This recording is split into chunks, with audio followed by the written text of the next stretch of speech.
never even dreamed of coming home. I thought we were going to die too. That was my mindset at 18 years old, that we just come here to die. And that was my mindset every day in Vietnam.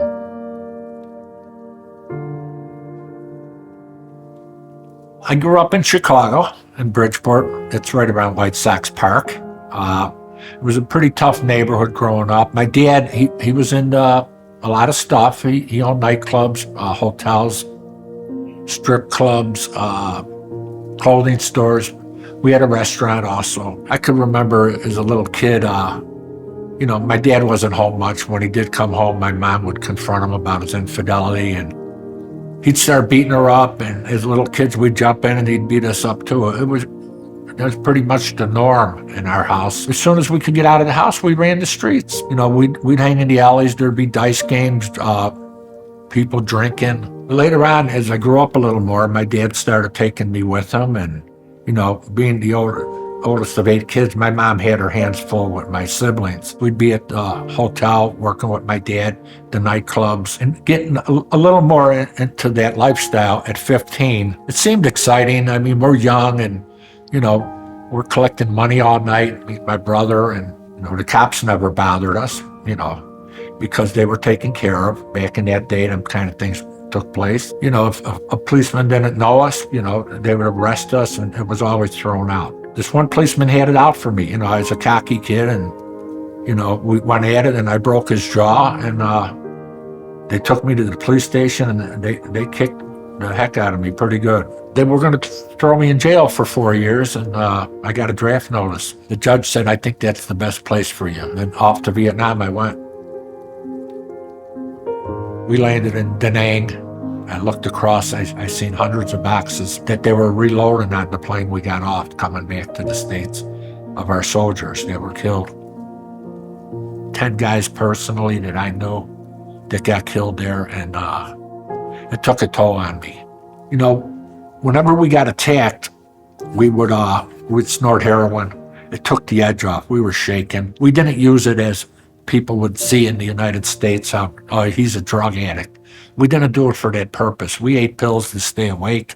We ate pills to fall asleep. We did heroin to maintain. And then you come home. I was a highly decorated heroin addict. Then all these great expectations everyone had from me. Charlie's home, everything's going to be good.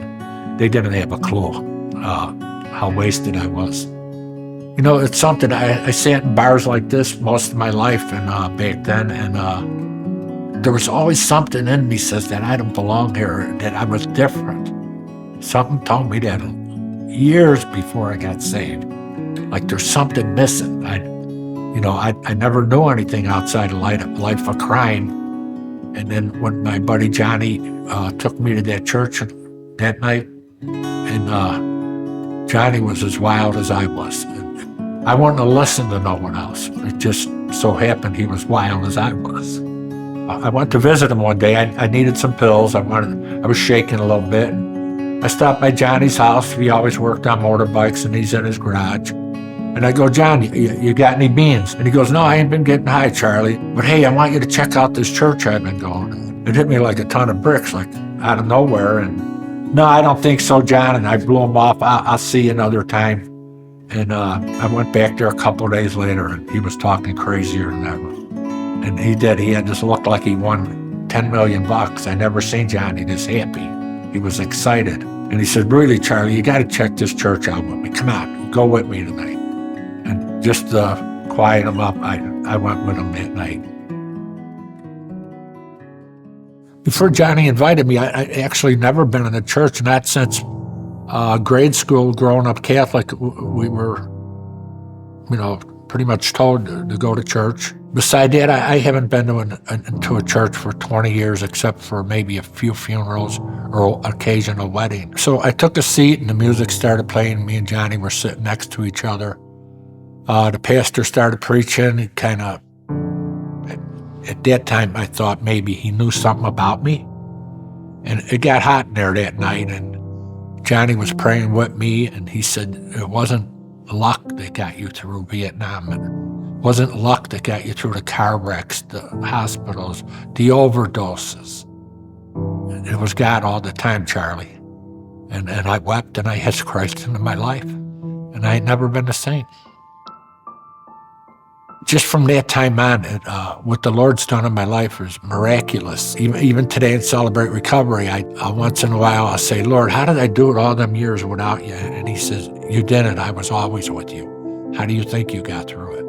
And he's always been faithful these 34 years. And the journey I'm taking, walking with other men, which I love. My wife does it with other women. We're so blessed to be a part of God's family, let alone be at Faith Church. And we're doing life with everybody we've met over the 20 years. We do community together. My life verse ever since I got saved is, John 15:5, where the Lord says, I am the vine and you are the branches. If a man remains in me and I in him, he'll bear much fruit. Apart from me, you can do nothing. And I've seen that in my life. You can't outgive God. Everything he's given me, my whole life back. It's so overwhelming that just the thought of what Christ went through to save me, I can never go back to that old life, ever, because I am a new creation. I'm not that person anymore.